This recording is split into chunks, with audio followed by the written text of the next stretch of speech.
CD1 Capítulo 1 A Casa dos Riddle. Os habitantes de Little Hangleton continuavam a chamá-la Casa dos Riddle, ainda que já fizesse muitos anos desde que a família Riddle morara ali. A casa ficava em um morro com vista para o povoado, algumas janelas pregadas, telhas faltando e a era se espalhando livremente pela fachada.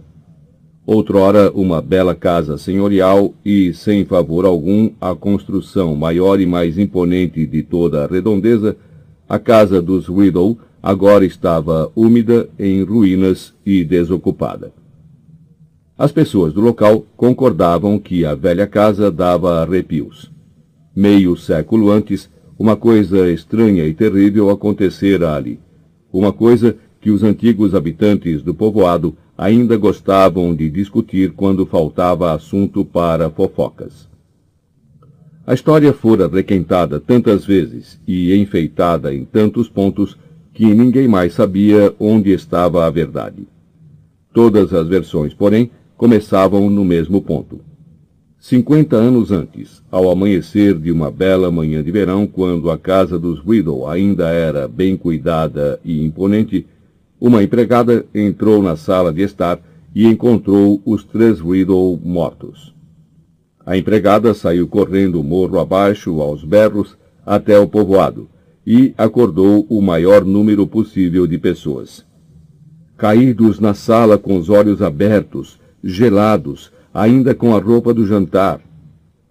A polícia foi chamada e Little Hangleton inteiro fervilhou de espanto, curiosidade e mal disfarçada excitação. Ninguém gastou fôlego em fingir tristeza com o que acontecera aos Riddle, porque eles eram muito impopulares. Os velhos senhores e senhora Riddle tinham sido ricos, esnobes e grosseiros, e seu filho adulto, Tom, era tudo isso em grau maior. A preocupação de todos que moravam em Little Hangleton era a identidade do assassino, pois não havia dúvida de que 3 pessoas aparentemente saudáveis não poderiam ter morrido na mesma noite de causas naturais. O Enforcado, o bar local, faturou sem parar aquela noite. Os habitantes do povoado apareceram em peso para discutir a matança.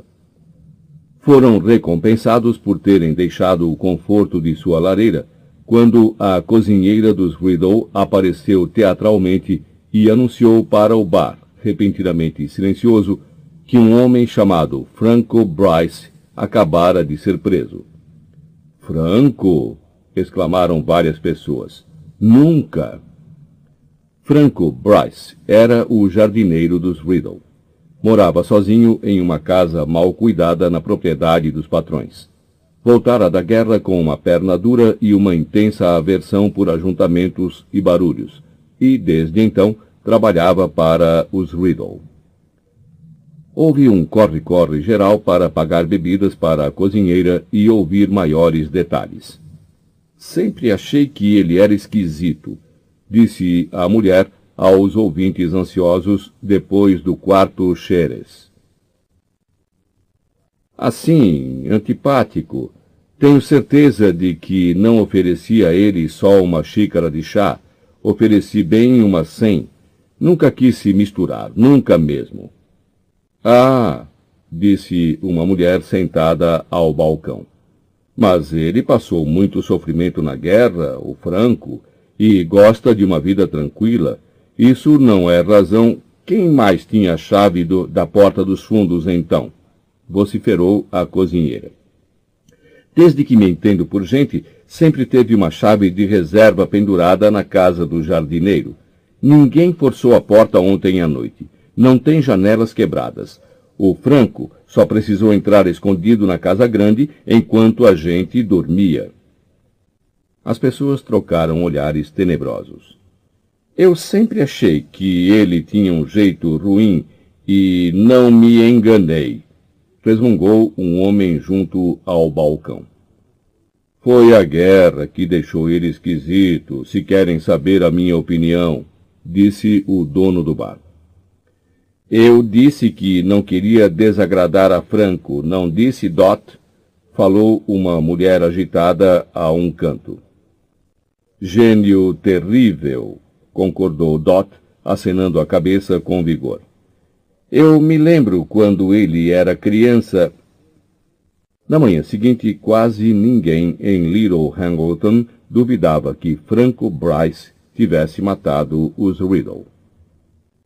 Mas na cidadezinha vizinha de Great Hangleton, na delegacia de polícia escura e feia, Franco teimava em repetir sem parar que era inocente e que a única pessoa que ele vira perto da casa no dia da morte dos Riddle fora um adolescente estranho de cabelos negros e rosto pálido. Ninguém mais no povoado vira o tal garoto, e a polícia não teve dúvidas de que Franco o inventara. Então, quando as coisas estavam ficando muito feias para Franco, chegou o laudo sobre os cadáveres dos Riddle, e tudo mudou. A polícia nunca vira um laudo mais esquisito. Uma equipe de legistas examinara os corpos e concluíra que nenhum dos Riddle fora baleado, envenenado, esfaqueado, estrangulado, sufocado ou, pelo que sabiam, sofrera qualquer violência. Com efeito, continuava o laudo, em tom de inconfundível perplexidade, os Riddle, tirando o fato de que estavam mortos, pareciam gozar de perfeita saúde. Os legistas observaram, como se estivessem decididos a encontrar alguma coisa errada nos cadáveres, que cada membro da família tinha uma expressão de terror no rosto. Mas, segundo afirmava a frustrada polícia, quem já ouvira falar de alguém morrer de pavor? E como não havia a menor prova de que os Riddle tivessem sido assassinados, a polícia foi obrigada a soltar Franco. Os mortos foram enterrados no cemitério da igreja de Little Hangleton, e, por algum tempo, suas sepulturas se tornaram alvo da curiosidade geral. Para surpresa de todos, e acompanhado por uma nuvem de desconfiança, Franco Bryce voltou para sua casinha na propriedade dos Riddle. Para mim foi ele quem matou a família, e não me interessa o que a polícia disse, comentou Dot no enforcado. E se ele tivesse um pingo de decência, iria embora daqui, sabendo que a gente sabe que foi ele. Mas Franco não foi embora. Ficou para cuidar do jardim para a família que veio morar logo depois na casa dos Riddle, e para a próxima, porque nenhuma das duas se demorou muito. Em parte, talvez tenha sido por causa de Franco, que cada proprietário dizia que o lugar dava uma sensação desagradável, e, por falta de moradores, acabou se desmantelando. O ricaço, que era o atual dono da casa dos Riddle, nem morava lá, nem dava um destino à casa. Diziam no povoado que ele a mantinha por causa dos impostos, embora ninguém entendesse muito bem o que significava isso. E o ricaço continuou a pagar a Franco para cuidar da jardinagem. Ele agora se aproximava do seu 77º aniversário, muito surdo, a perna mais dura que nunca. Mas era visto trabalhando pelos jardins quando fazia bom tempo, embora o mato já começasse a levar a melhor. O mato não era, no entanto, o único problema que Franco precisava enfrentar. Os garotos do povoado tinham criado o hábito de atirar pedras nas janelas da casa dos Riddle. Passavam de bicicleta por cima da grama que Franco se empenhava tanto para manter aveludada. Umas 2 vezes eles haviam arrombado a velha casa para ganhar apostas. Sabiam que o velho Franco era dedicado à propriedade e achavam graça vê-lo mancando pelo jardim, brandindo a bengala e ralhando a voz roufinha com os invasores. Franco, por sua vez, acreditava que os garotos o atormentavam porque, tal qual seus pais e avós, achavam que ele era um assassino. Por isso, quando acordou certa noite de agosto e viu uma coisa muito estranha na casa, ele simplesmente supôs que os garotos estivessem indo um pouco mais longe em suas tentativas de castigá-lo. Foi a perna dura que o acordou. Doía mais do que nunca, agora na velhice. Franco se levantou e desceu as escadas até a cozinha, pensando em tornar a encher a bolsa de água quente para aliviar a rigidez do joelho. Parado à pia, enchendo a chaleira, ele olhou para a casa dos Riddle e viu uma luz brilhando nas janelas do primeiro andar. Franco percebeu na mesma hora o que estava acontecendo. Os garotos tinham invadido novamente a casa e, a julgar pelo bruxuleio da luz, haviam acendido a lareira. Franco não possuía telefone e, de qualquer modo, desconfiava demais da polícia desde que esta o levara para interrogatório depois das mortes dos Riddle. Na mesma hora, ele pousou a chaleira, correu para cima o mais rápido que a perna dura lhe permitiu e logo voltou à cozinha completamente vestido e apanhou uma velha chave enferrujada no gancho junto à porta. Depois, pegou a bengala que deixara apoiada na parede e saiu pela noite. A porta de entrada da casa dos Riddle não tinha sinais de arrombamento, e o mesmo acontecia com as janelas. Andando com dificuldade, Franco contornou a casa em direção aos fundos, até chegar a uma porta semi-escondida pela era. Apanhou a velha chave, enfiou-a na porta e abriu-a silenciosamente. Entrou em uma cozinha cavernosa.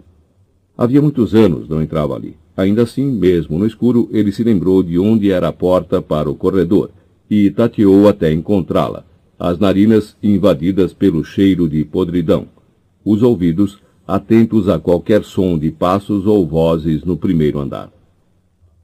Chegou ao corredor, que estava um pouquinho mais claro graças às grandes janelas de caixilhos que havia de cada lado da porta de entrada, e começou a subir as escadas, abençoando a poeira grossa que cobria a pedra, porque abafava o som dos seus passos e de sua bengala. No patamar, Franco virou à direita e viu imediatamente onde se encontravam os intrusos. No finzinho do corredor havia uma porta entreaberta, de onde saía uma luz vacilante, que projetava uma longa nesga dourada no chão escuro. Franco foi se aproximando mais, segurando a bengala com firmeza. A alguns passos da entrada conseguiu entrever uma faixa estreita do quarto adiante. O fogo estava aceso na lareira. Isto o espantou.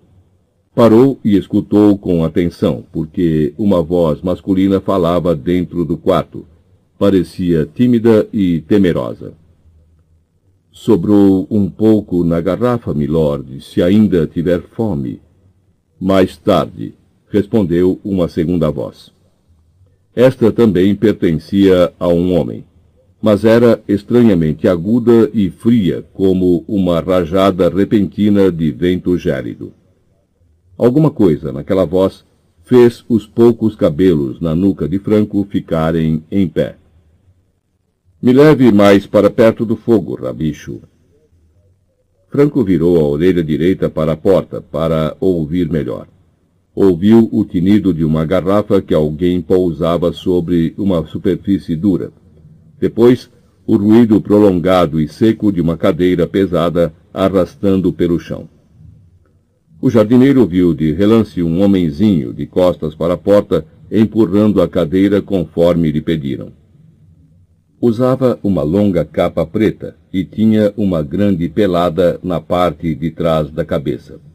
Depois ele desapareceu de vista. Aonde foi Nagini? Perguntou a voz fria.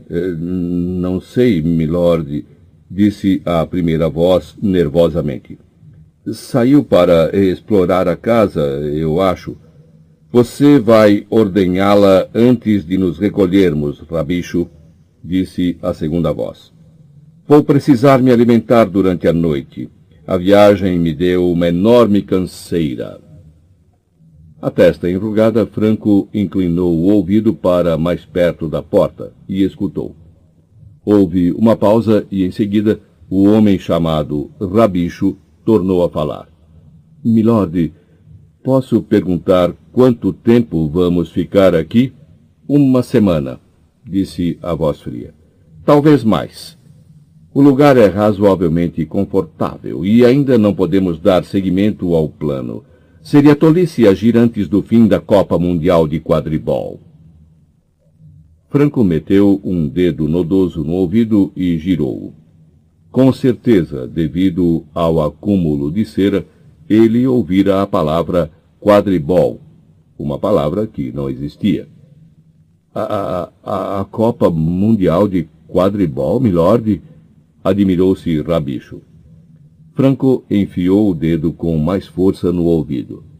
Me perdoe, mas eu não compreendo. Por que precisamos esperar o fim da Copa Mundial? Porque, seu tolo, neste exato momento estão chegando ao país bruxos do mundo inteiro e todos os bisbilhoteiros do Ministério da Magia estarão em campo à procura de sinais de atividades incomuns, verificando identidades e tornando a verificá-las. Estarão obcecados com a segurança, tentando impedir que os trouxas percebam alguma coisa. Por isso vamos aguardar. Franco parou de tentar desentupir o ouvido. Ouvira distintamente as palavras Ministério da Magia, bruxos e trouxas. Era óbvio que cada uma dessas expressões significava alguma coisa secreta. E Franco só conseguia pensar em 2 tipos de gente que falava em código: espiões e bandidos. Franco apertou mais a bengala e apurou ainda mais os ouvidos. Milord continua decidido, então? Perguntou Rabicho em voz baixa. Claro que estou decidido, Rabicho. Agora havia um tom de ameaça em sua voz fria. Seguiu-se uma pausa, e então Rabicho falou. As palavras saíram de sua boca num atropelo, como se ele estivesse se obrigando a falar antes de perder a coragem. Poderia ser feito sem o Harry Potter, milord. Outra pausa mais longa, e então... Sem o Harry Potter? Sussurrou a segunda voz. Entendo, milord. Não estou dizendo isso porque me preocupo com o garoto, explicou Rabicho, a voz subindo esganiçada. O garoto não significa nada para mim, nadinha. É só porque se usássemos outro bruxo ou bruxa, qualquer um, a coisa poderia ser feita muito mais rapidamente. Se o senhor me permitisse deixá-lo por algum tempo... O senhor sabe que posso me disfarçar com muita eficiência. Eu voltaria em apenas 2 dias com a pessoa necessária. Eu poderia usar outro bruxo, disse a primeira voz baixinho. É verdade. Milord, faz sentido, disse Rabicho, parecendo muito mais aliviado. Pôr as mãos em Harry Potter seria tão difícil, ele está tão bem protegido. E então você se oferece para ir buscar um substituto? Estranho. Talvez a tarefa de cuidar de mim tenha se tornado cansativa para você, Rabicho. A sugestão de abandonar o plano não seria apenas uma tentativa de me abandonar? Milord, não tenho nenhum desejo de deixá-lo, absolutamente nenhum. Não minta para mim, sibilou a segunda voz. Sempre percebo, Rabicho. Você está arrependido de ter voltado para mim. Eu o horrorizo. Vejo você fazer careta quando olha para mim. Sinto você estremecer quando me toca. Não... minha devoção a Milord, sua devoção não passa de covardia. Você não estaria aqui se tivesse aonde ir. Como posso sobreviver sem você, quando preciso que alguém me alimente a intervalos regulares? Quem vai ordenhar Nagini? Mas o senhor parece tão mais forte, milord. Mentiroso, sussurrou a segunda voz. Não estou mais forte, e uns poucos dias sozinhos seriam suficientes para me roubar a pouca saúde que recuperei com os seus cuidados desajeitados. Silêncio! Rabicho, que estivera resmungando incoerentemente, calou-se na mesma hora. Durante alguns segundos, Franco não ouviu nada, exceto o crepitar do fogo. Então, o segundo homem recomeçou a falar num sussurro que era quase um silvo. Tenho minhas razões para usar o garoto, como já lhe expliquei. E não vou usar mais ninguém. Esperei 13 anos. Mais uns meses não me farão diferença. Quanto à proteção que rodeia o garoto, creio que o meu plano funcionará. É preciso apenas um pouco de coragem de sua parte, Rabicho. E você encontrará coragem, a menos que queira sentir o peso da cólera de Lord Voldemort. Milord, tenho que falar, disse Rabicho, agora com pânico na voz. Durante a nossa viagem, repassei mentalmente o plano, milord. O desaparecimento de Bertha Jorkins não passará despercebido por muito tempo. E se dermos seguimento a ele, se eu enfeitiçar... Sei, murmurou a primeira voz. Sim. Se você der seguimento ao plano, Rabicho, o Ministério jamais precisará saber que mais alguém desapareceu. Você fará isso em surdina, sem confusão. Eu bem gostaria de fazer isso pessoalmente, mas na minha condição atual... Vamos, Rabicho, mais um obstáculo vencido e o caminho até Harry Potter estará livre. Não estou pedindo que você haja sozinho. Até lá, o meu fiel servo terá se reunido a nós. Eu sou um servo fiel, disse Rabicho com um levíssimo traço de aborrecimento na voz. Rabicho, preciso de alguém com cérebro, alguém que nunca tenha vacilado em sua lealdade. E você, infelizmente, não satisfaz nenhum dos dois requisitos. Eu o encontrei, disse Rabicho, e agora decididamente havia irritação em sua voz. Fui eu que o encontrei. Fui eu que lhe trouxe Bertha Jorkins. É verdade, disse o segundo homem, parecendo achar graça. Um lance de genialidade que eu nunca teria achado possível em você, Rabicho. Embora a verdade seja dita, você não fizesse ideia do quanto ela seria útil quando a pegou, não é? Eu achei que ela poderia ser útil, milord. Mentiroso, disse novamente a primeira voz, a zombaria cruel mais acentuada do que nunca. Mas não nego que a informação da mulher foi preciosa. Sem ela, eu nunca poderia ter traçado o nosso plano, e por isso você terá a sua recompensa, Rabicho. Vou deixá-lo realizar uma tarefa essencial para mim, uma que muitos seguidores meus dariam a mão direita para realizar. Verdade, milord? Qual? Rabicho parecia outra vez aterrorizado. Ah, Rabicho, você não quer que eu estrague a surpresa? Sua parte virá bem no finzinho. Mas prometo que você terá a honra de ser tão útil quanto Bertha Jorkins. O senhor... A voz de Rabicho saiu repentinamente rouca, como se sua boca tivesse ficado muito seca. O senhor vai me matar também? Rabicho, Rabicho, disse a voz fria suavemente. Por que eu iria matá-lo? Matei Berta porque precisei. Ela não servia para mais nada depois do meu interrogatório. Completamente inútil.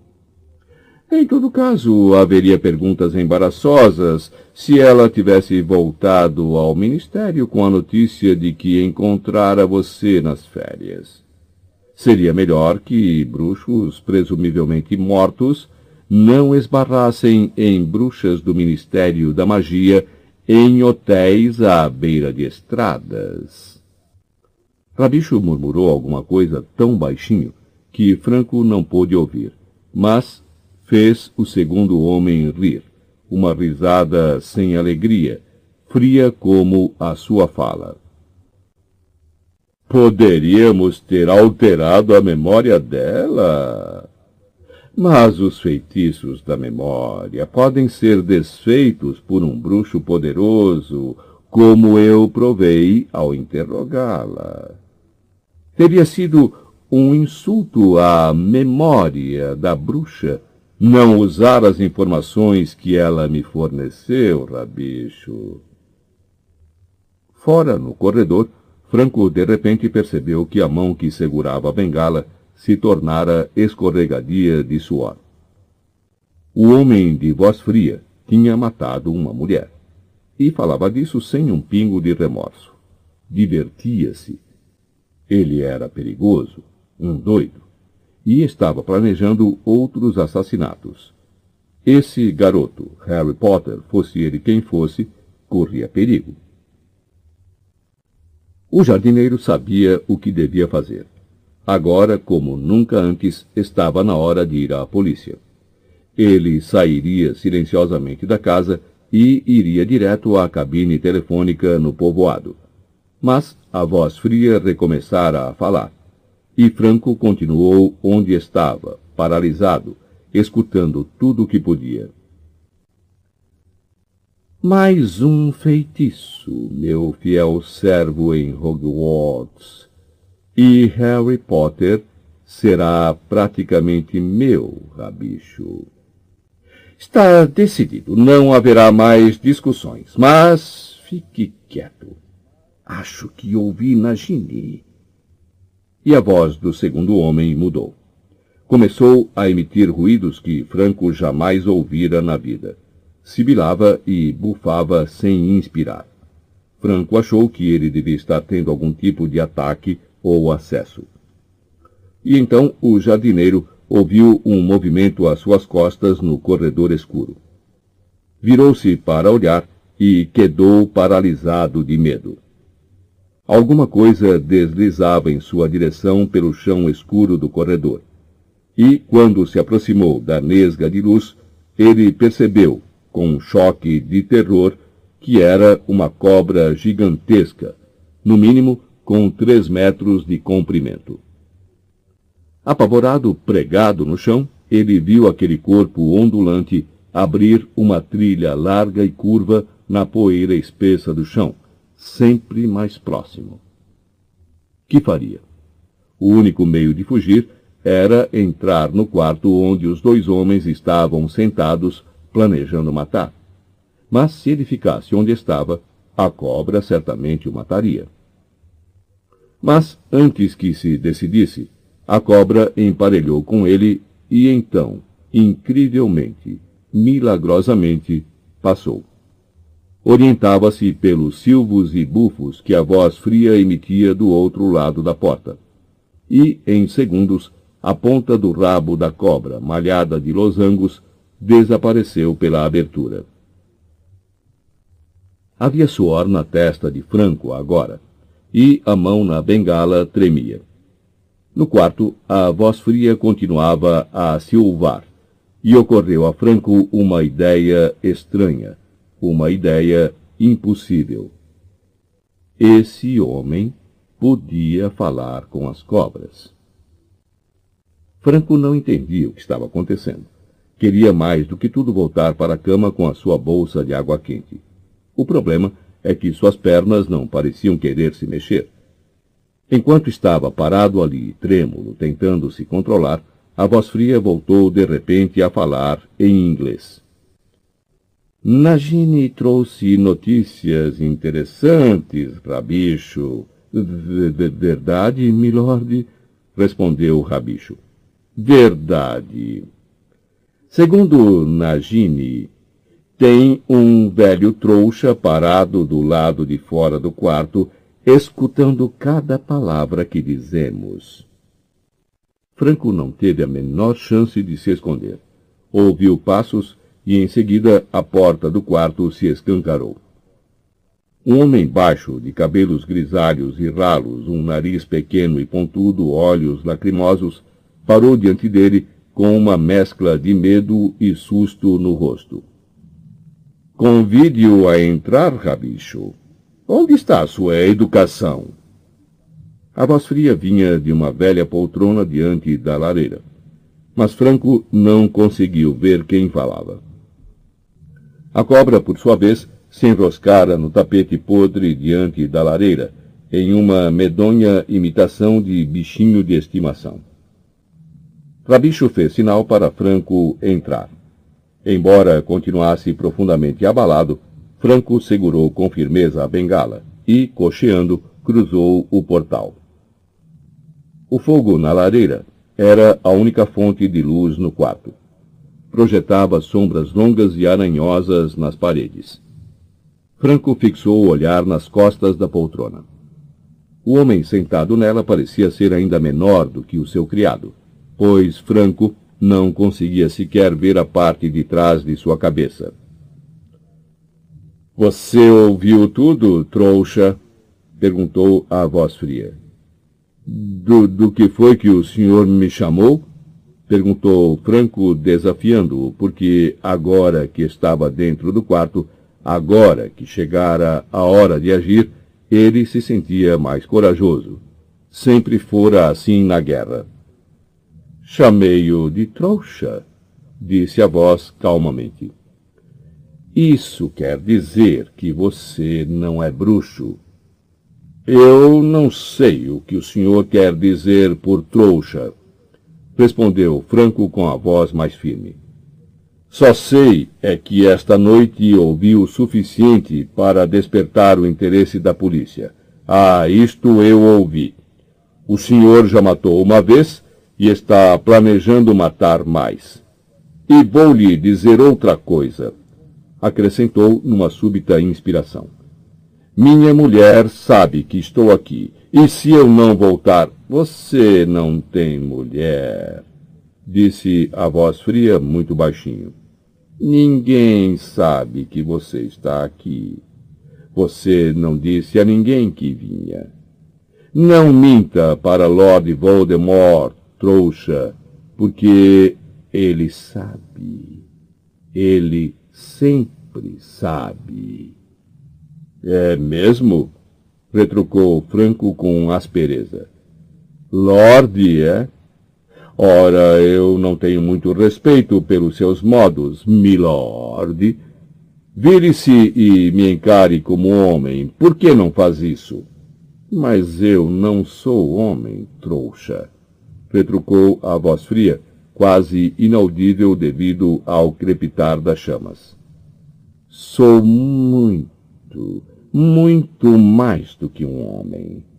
Mas por que não? Vou encará-lo.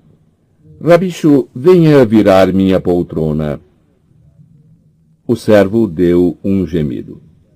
Você me ouviu, Rabicho? Lentamente, com o rosto contraído, como se preferisse fazer qualquer coisa a ter que se aproximar do seu senhor e do tapete em que se deitara a cobra, o homenzinho se adiantou e começou a girar a cadeira. A cobra ergueu a feia cabeça triangular e sibilou baixinho quando as pernas da poltrona se prenderam no tapete.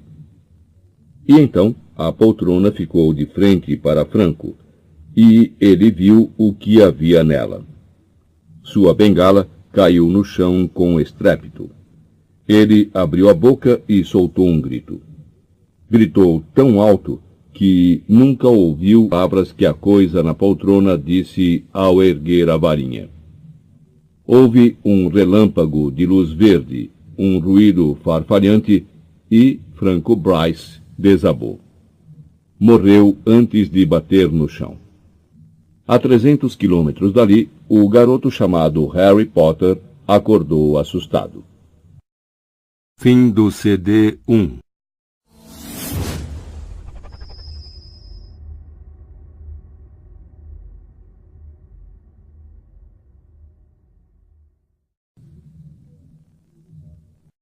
CD 1. Capítulo 1. A Casa dos Riddle. Os habitantes de Little Hangleton continuavam a chamá-la Casa dos Riddle, ainda que já fizesse muitos anos desde que a família Riddle morara ali.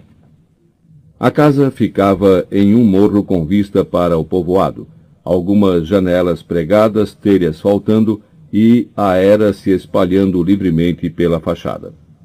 Outrora uma bela casa senhorial e, sem favor algum, a construção maior e mais imponente de toda a redondeza, a casa dos Riddle agora estava úmida, em ruínas e desocupada. As pessoas do local concordavam que a velha casa dava arrepios. Meio século antes, uma coisa estranha e terrível acontecera ali. Uma coisa que os antigos habitantes do povoado ainda gostavam de discutir quando faltava assunto para fofocas. A história fora requentada tantas vezes e enfeitada em tantos pontos que ninguém mais sabia onde estava a verdade. Todas as versões, porém, começavam no mesmo ponto. 50 anos antes, ao amanhecer de uma bela manhã de verão, quando a casa dos Riddle ainda era bem cuidada e imponente, uma empregada entrou na sala de estar e encontrou os 3 Riddle mortos. A empregada saiu correndo o morro abaixo, aos berros, até o povoado, e acordou o maior número possível de pessoas. Caídos na sala com os olhos abertos, gelados, ainda com a roupa do jantar. A polícia foi chamada e Little Hangleton inteiro fervilhou de espanto, curiosidade e mal disfarçada excitação. Ninguém gastou fôlego em fingir tristeza com o que acontecera aos Riddle, porque eles eram muito impopulares. Os velhos senhores e senhora Riddle tinham sido ricos, esnobes e grosseiros, e seu filho adulto, Tom, era tudo isso em grau maior. A preocupação de todos que moravam em Little Hangleton era a identidade do assassino, pois não havia dúvida de que 3 pessoas aparentemente saudáveis não poderiam ter morrido na mesma noite de causas naturais. O Enforcado, o bar local, faturou sem parar aquela noite. Os habitantes do povoado apareceram em peso para discutir a matança. Foram recompensados por terem deixado o conforto de sua lareira, quando a cozinheira dos Riddle apareceu teatralmente e anunciou para o bar, repentinamente silencioso, que um homem chamado Franco Bryce acabara de ser preso. "Franco!" exclamaram várias pessoas. "Nunca!" Franco Bryce era o jardineiro dos Riddle. Morava sozinho em uma casa mal cuidada na propriedade dos patrões. Voltara da guerra com uma perna dura e uma intensa aversão por ajuntamentos e barulhos, e desde então trabalhava para os Riddle. Houve um corre-corre geral para pagar bebidas para a cozinheira e ouvir maiores detalhes. "Sempre achei que ele era esquisito", disse a mulher aos ouvintes ansiosos depois do quarto xeres. "Assim, antipático. Tenho certeza de que não ofereci a ele só uma xícara de chá. Ofereci bem umas 100. Nunca quis se misturar, nunca mesmo." "Ah", disse uma mulher sentada ao balcão. "Mas ele passou muito sofrimento na guerra, o Franco, e gosta de uma vida tranquila. Isso não é razão." "Quem mais tinha a chave da porta dos fundos, então?" vociferou a cozinheira. Desde que me entendo por gente, sempre teve uma chave de reserva pendurada na casa do jardineiro. Ninguém forçou a porta ontem à noite. Não tem janelas quebradas. O Franco só precisou entrar escondido na casa grande enquanto a gente dormia. As pessoas trocaram olhares tenebrosos. Eu sempre achei que ele tinha um jeito ruim e não me enganei, resmungou um homem junto ao balcão. Foi a guerra que deixou ele esquisito, se querem saber a minha opinião, disse o dono do bar. Eu disse que não queria desagradar a Franco, não Silvo. Tenho minhas razões para usar o garoto, como já lhe expliquei, e não vou usar mais ninguém. Esperei 13 anos. Mais uns meses não me farão diferença. Quanto à proteção que rodeia o garoto, creio que o meu plano funcionará. É preciso apenas um pouco de coragem de sua parte, Rabicho. E você encontrará coragem, a menos que queira sentir o peso da cólera de Lord Voldemort. Milord, tenho que falar, disse Rabicho, agora com pânico na voz. Durante a nossa viagem, repassei mentalmente o plano, milord. O desaparecimento de Bertha Jorkins não passará despercebido por muito tempo. E se dermos seguimento a ele, se eu enfeitiçar... Sei, murmurou a primeira voz. Se você der seguimento ao plano, Rabicho, o Ministério jamais precisará saber que mais alguém desapareceu. Você fará isso em surdina, sem confusão. Eu bem gostaria de fazer isso pessoalmente, mas na minha condição atual... Vamos, Rabicho, mais um obstáculo vencido e o caminho até Harry Potter estará livre. Não estou pedindo que você haja sozinho. Até lá, o meu fiel servo terá se reunido a nós. Eu sou um servo fiel, disse Rabicho com um levíssimo traço de aborrecimento na voz. Rabicho, preciso de alguém com cérebro, alguém que nunca tenha vacilado em sua lealdade. E você, infelizmente, não satisfaz nenhum dos dois requisitos. Eu o encontrei, disse Rabicho, e agora decididamente havia irritação em sua voz. Fui eu que o encontrei. Fui eu que lhe trouxe Bertha Jorkins. É verdade, disse o segundo homem, parecendo achar graça. Um lance de genialidade que eu nunca teria achado possível em você, Rabicho. Embora a verdade seja dita, você não fizesse ideia do quanto ela seria útil quando a pegou, não é? Eu achei que ela poderia ser útil, milord. Mentiroso, disse novamente a primeira voz, a zombaria cruel mais acentuada do que nunca. Mas não nego que a informação da mulher foi preciosa. Sem ela, eu nunca poderia ter traçado o nosso plano, e por isso você terá a sua recompensa, Rabicho. Vou deixá-lo realizar uma tarefa essencial para mim, uma que muitos seguidores meus dariam a mão direita para realizar. Verdade, milord? Qual? Rabicho parecia outra vez aterrorizado. Ah, Rabicho, você não quer que eu estrague a surpresa? Sua parte virá bem no finzinho. Mas prometo que você terá a honra de ser tão útil quanto Bertha Jorkins. O senhor... A voz de Rabicho saiu repentinamente rouca, como se sua boca tivesse ficado muito seca. O senhor vai me matar também? Rabicho, Rabicho, disse a voz fria suavemente. Por que eu iria matá-lo? Matei Bertha porque precisei. Ela não servia para mais nada depois do meu interrogatório. Completamente inútil. Em todo caso, haveria perguntas embaraçosas se ela tivesse voltado ao ministério com a notícia de que encontrara você nas férias. Seria melhor que bruxos presumivelmente mortos não esbarrassem em bruxas do Ministério da Magia em hotéis à beira de estradas.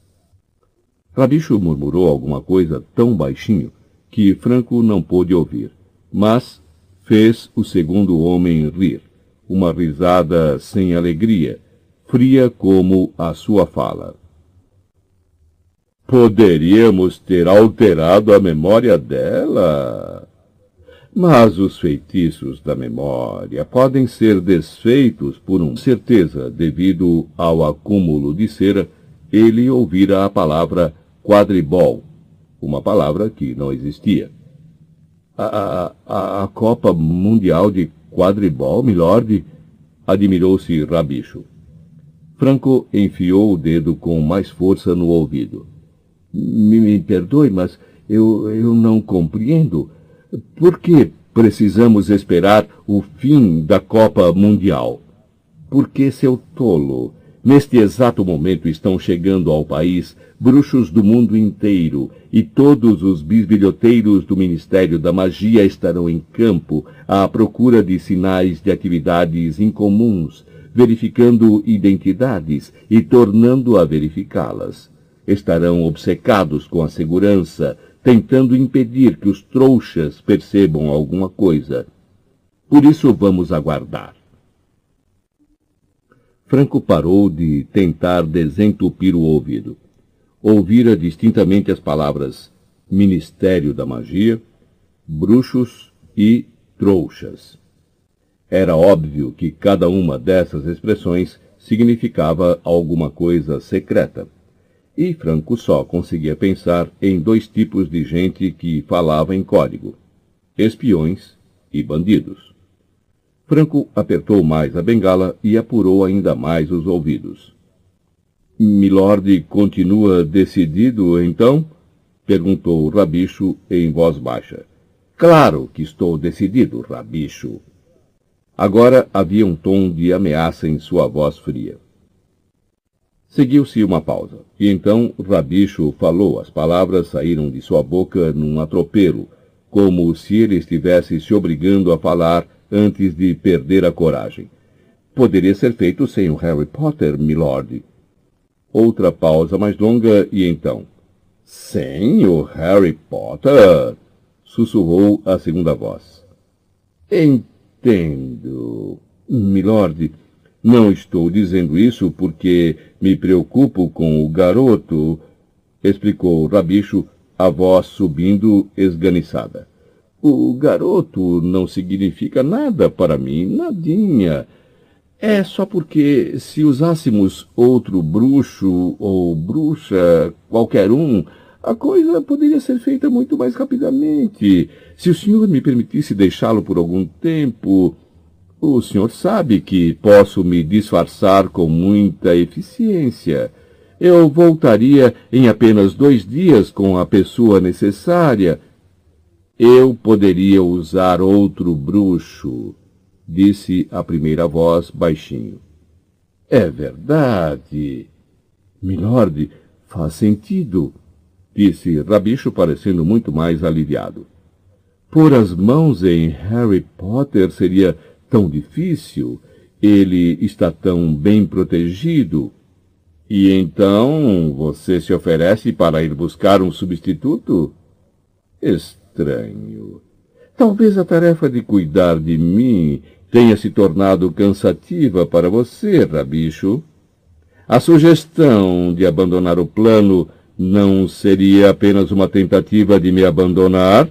Milord, não tenho nenhum desejo de deixá-lo, absolutamente nenhum. Não minta para mim, sibilou a segunda voz. Sempre percebo, Rabicho. Você está arrependido de ter voltado para mim. Eu o horrorizo. Vejo você fazer careta quando olha para mim. Sinto você estremecer quando me toca. Não, minha devoção a Milord, sua devoção não passa de covardia. Você não estaria aqui se tivesse aonde ir. Como posso sobreviver sem você, quando preciso que alguém me alimente a intervalos regulares? Quem vai ordenhar Nagini? Mas o senhor parece tão mais forte, milord. Mentiroso, sussurrou a segunda voz. Não estou mais forte, e uns poucos dias sozinhos seriam suficientes para me roubar a pouca saúde que recuperei com os seus cuidados desajeitados. Silêncio! Rabicho, que estivera resmungando incoerentemente, calou-se na mesma hora. Durante alguns segundos, Franco não ouviu nada, exceto o crepitar do fogo. Então, o segundo homem recomeçou a falar num sussurro que era quase agora na velhice. Franco se levantou e desceu as escadas até a cozinha, pensando em tornar a encher a bolsa de água quente para aliviar a rigidez do joelho. Parado à pia, enchendo a chaleira, ele olhou para a casa dos Riddle e viu uma luz brilhando nas janelas do primeiro andar. Franco percebeu na mesma hora o que estava acontecendo. Os garotos tinham invadido novamente a casa e, a julgar pelo bruxuleio da luz, haviam acendido a lareira. Franco não possuía telefone e, de qualquer modo, desconfiava demais da polícia desde que esta o levara para interrogatório depois das mortes dos Riddle. Na mesma hora, ele pousou a chaleira, correu para cima o mais rápido que a perna dura lhe permitiu, e logo voltou à cozinha completamente vestido e apanhou uma velha chave enferrujada no gancho junto à porta. Depois, pegou a bengala que deixara apoiada na parede e saiu pela noite.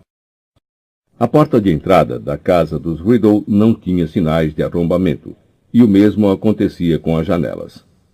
Andando com dificuldade, Franco contornou a casa em direção aos fundos, até chegar a uma porta semi-escondida pela era. Apanhou a velha chave, enfiou-a na porta e abriu-a silenciosamente. Entrou em uma cozinha cavernosa. Havia muitos anos não entrava ali. Ainda assim, mesmo no escuro, ele se lembrou de onde era a porta para o corredor e tateou até encontrá-la, as narinas invadidas pelo cheiro de podridão, os ouvidos atentos a qualquer som de passos ou vozes no primeiro andar. Chegou ao corredor, que estava um pouquinho mais claro graças às grandes janelas de caixilhos que havia de cada lado da porta de entrada, e começou a subir as escadas, abençoando a poeira grossa que cobria a pedra, porque abafava o som dos seus passos e de sua bengala. No patamar, Franco virou à direita e viu imediatamente onde se encontravam os intrusos. No finzinho do corredor havia uma porta entreaberta, de onde saía uma luz vacilante, que projetava uma longa nesga dourada no chão escuro. Franco foi se aproximando mais, segurando a bengala com firmeza. A alguns passos da entrada conseguiu entrever uma faixa estreita do quarto adiante. O fogo estava aceso na lareira. Isto o espantou. Parou e escutou com atenção, porque uma voz masculina falava dentro do quarto. Parecia tímida e temerosa. Sobrou um pouco na garrafa, milord, se ainda tiver fome. Mais tarde, respondeu uma segunda voz. Esta também pertencia a um homem, mas era estranhamente aguda e fria, como uma rajada repentina de vento gélido. Alguma coisa naquela voz fez os poucos cabelos na nuca de Franco ficarem em pé. Me leve mais para perto do fogo, Rabicho. Franco virou a orelha direita para a porta, para ouvir melhor. Ouviu o tinido de uma garrafa que alguém pousava sobre uma superfície dura. Depois, o ruído prolongado e seco de uma cadeira pesada arrastando pelo chão. O jardineiro viu de relance um homenzinho de costas para a porta, empurrando a cadeira conforme lhe pediram.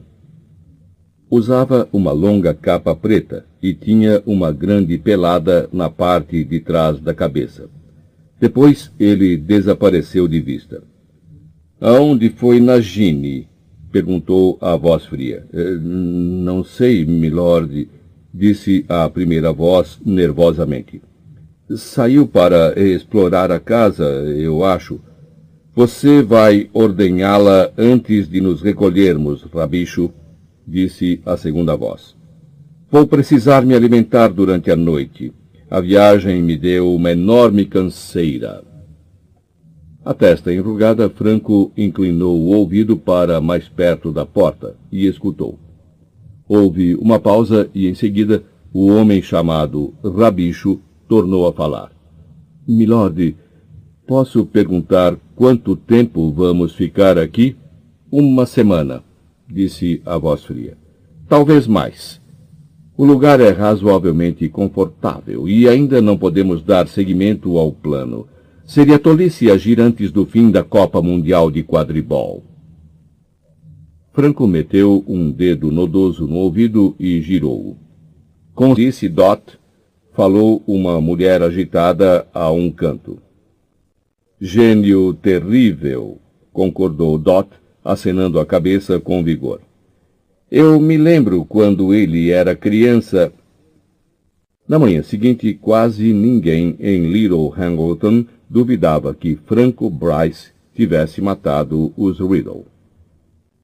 Mas na cidadezinha vizinha de Great Hangleton, na delegacia de polícia escura e feia, Franco teimava em repetir sem parar que era inocente e que a única pessoa que ele vira perto da casa no dia da morte dos Riddle fora um adolescente estranho de cabelos negros e rosto pálido.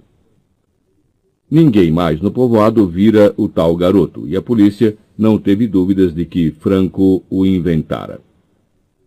Então, quando as coisas estavam ficando muito feias para Franco, chegou o laudo sobre os cadáveres dos Riddle, e tudo mudou.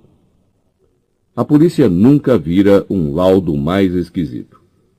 Uma equipe de legistas examinara os corpos e concluíra que nenhum dos Riddle fora baleado, envenenado, esfaqueado, estrangulado, sufocado ou, pelo que sabiam, sofrera qualquer violência. Com efeito, continuava o laudo, em tom de inconfundível perplexidade, os Riddle, tirando o fato de que estavam mortos, pareciam gozar de perfeita saúde.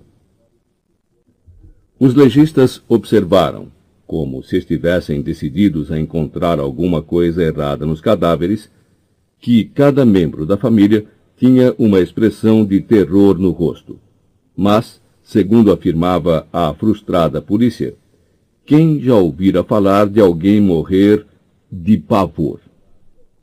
E como não havia a menor prova de que os Riddle tivessem sido assassinados, a polícia foi obrigada a soltar Franco. Os mortos foram enterrados no cemitério da igreja de Little Hangleton, e, por algum tempo, suas sepulturas se tornaram alvo da curiosidade geral.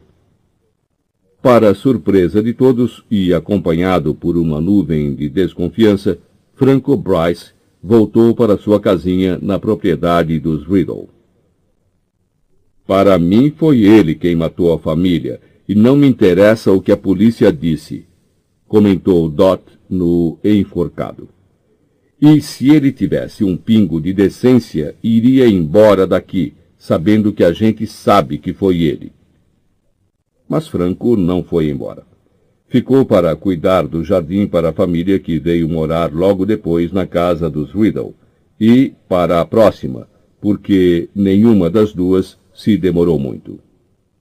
Em parte, talvez tenha sido por causa de Franco que cada proprietário dizia que o lugar dava uma sensação desagradável, e, por falta de moradores, acabou se desmantelando.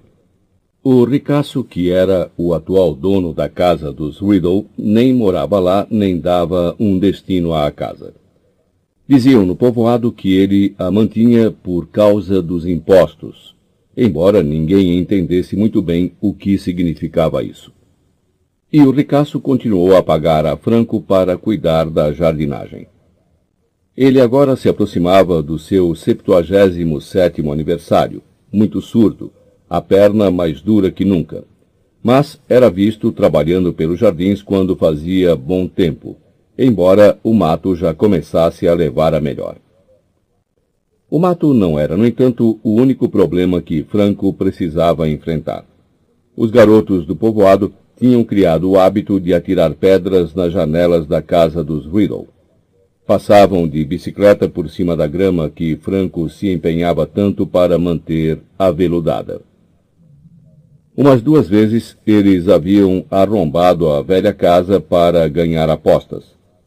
Sabiam que o velho Franco era dedicado à propriedade e achavam graça vê-lo mancando pelo jardim, brandindo a bengala e ralhando, a voz roufinha, com os invasores. Franco, por sua vez, acreditava que os garotos o atormentavam porque, tal qual seus pais e avós, achavam que ele era um assassino.